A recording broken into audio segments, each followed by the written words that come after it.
unatakiwa kukutane na mtu ajabu pale anaongea Kihaya. Appearance yako mtu akikuangalia anasema huyu Mjamaika, mtu fulani hivi sio mbongo kabisa, lakini umeingia pale umetandika Kihaya, Kinyamwezi kabisa. Sio hivyo tu, kwa Tanzania tu hapa mimi kitokeaga nikaenda Zanzibar au Pemba unasikiaga salamu alaykum nyingi sana. Ni Mwarabu. Sipingi. Kwa hiyo ndio hivyo bwana, mimi maomka nazi kwa ndizi na senene. Okay. Kwa hiyo wale watu ambao walikuwa wanawaza vitu vingine tofauti, ni kwamba malengo yako makubwa ilikuwa kwanza kutangaza hicho kitu ambacho nakisema Kihaya chetu kiende mbali, lakini pia watu wakuone display ile, watu wanaona watu wengi sana.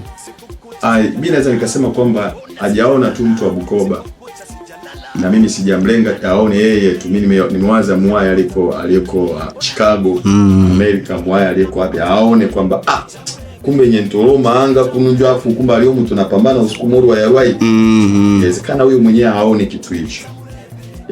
Kubwa sana. Mimi naamini muziki kuanzia home nilipoanza kusukuma na kutangaza Kihaya chetu ilikuwa ni shughuli. Wakina Marem Justin Kalika walikuwa hawaamini kama wanaweza ukanani. Sisi imebidi tupite mifumo ya kina Marem Justin Kalika Kihaya chetu tukipeleke. Mifumo ya kina mama yetu kina Saida Karoli tukipeleke Kihaya chetu. So kama tujui Kiswahili. Tunaelewa na hapa tunaongea Kiswahili. Hapa naongea Kiswahili.